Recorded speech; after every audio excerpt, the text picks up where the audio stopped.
बुधवार रात को भारत ने बहुत ही तेज और सटीक कार्रवाई की।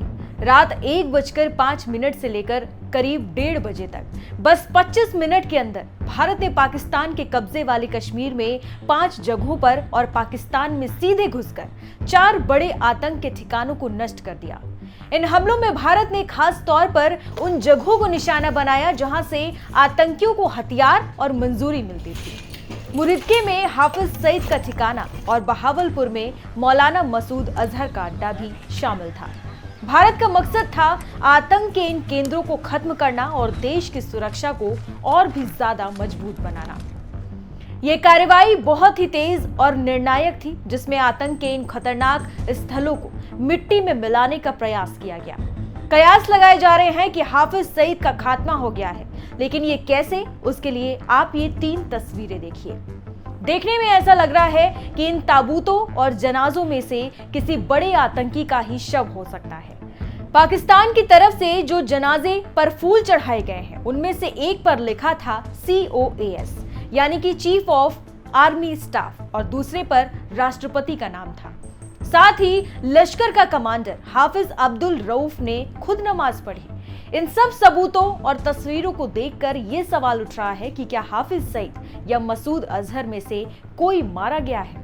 ये 3 ऐसी तस्वीरें हैं जिन्होंने सोशल मीडिया पर हलचल तेज कर दी है और कयास लगाए जा रहे हैं कि हाफिज सईद भारतीय एयर स्ट्राइक में मारा गया है, लेकिन सच्चाई अभी सामने नहीं आई है। ऑपरेशन सिंदूर में बहावलपुर के सुभान अल्लाह मकरज को मिसाइल से पूरी तरह से तोड़ दिया गया। ये वो जगह थी जहां पर मसूद अजहर का सबसे बड़ा ठिकाना था। वहीं मुरिदके के मरकज तैयबा पर भी भारत ने हमला किया और हाफिज सईद के सबसे बड़े टेरर पॉइंट को नुकसान पहुंचाया है। अब सवाल उठ रहा है कि पाकिस्तान में निकले ताबूतों का सीधा कनेक्शन इन आतंकियों से हो सकता है। खबरें हैं कि इन ऑपरेशनों में शायद हाफिज सईद या मसूद अजहर में से कोई मारा गया हो। पाकिस्तान के पंजाब प्रांत में एक आतंकवादी के ताबूत पर फूल चढ़ाए गए। इसका मतलब है कि पाकिस्तान की सेना के मुखिया आसिम मुनीर ने ही उस आतंकवादी के ताबूत पर फूल रखा होगा। तो सवाल उठता है कि क्या इतना बड़ा आतंकी है कि उसकी मौत पर मुनीर के आंसू आ गए। ये बात सोचने वाली है।